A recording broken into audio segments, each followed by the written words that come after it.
A do të njihni si familje martesas mes njëjtës gjini? A do ta njihni si familje një grua që ka lindur fëmijë nga një dhurues i spermës? Nuk i konsideroj çështje të familjes, por çështje gjinore. Një çift i martuar mes dy burrave, e që sipas ligjit ju njëri ka mujt me shku me u regjistru si grua dhe me u martu, a do të përfshini si familje edhe rastet që sipas ligjit që keni propozuar për ndryshim të gjinis, një burr që ka ndryshuar gjinin dhe është bërë gru, ose një grua që ka ndryshuar gjinin dhe është bërë burr, a do të njihet si familje? A do të njihni si familje martesas mes njëjtës gjini? A do ta njihni si familje një grua që ka lindur fëmijë nga një dhurues i spermës? A do të angazhohet kjo qeveri për të drejtat e këtyre kategorive, duke qenë se ju keni deklaruar se këto janë të drejta dhe se për ju kjo nuk është vetëm një e drejtë e merituar, por një e drejtë që buron nga bindja juaj personale dhe angazhimi juaj politik si kryeministër dhe si kryetar partie.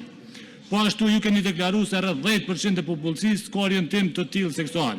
Pra, do të jetë angazhimi juaj si qeveri dhe si grup dhe i grupit tuaj parlamentar që të realizoni këto qëllime, pra të drejtat e këtij 10% që siç e quani ju. Është e qartë se kjo nuk ishte një pyetje, por ishte një pyetësor.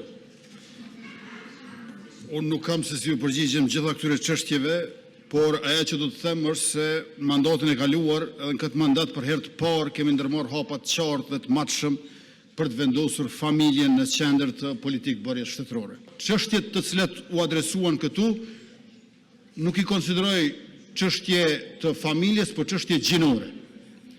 Mund bëjmë një debat në ditë tjetër për çështje gjinore, por siç e dini, ministria është ministria e punës familjes, jo e çështjeve gjinore, e punës familjes dhe vlerave të luftës shkrimtare. Jo vlerave të luftës, po vlerave të luftës shkrimtare, se lufta jo nga qenë shkrimtare. Po unë po pyes shumë konkretisht.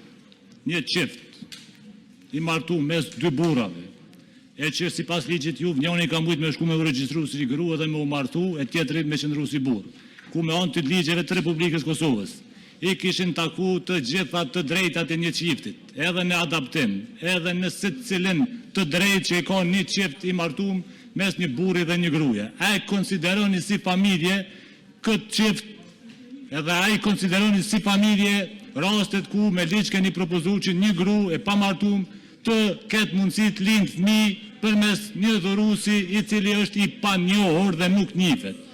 Këto janë dy ligje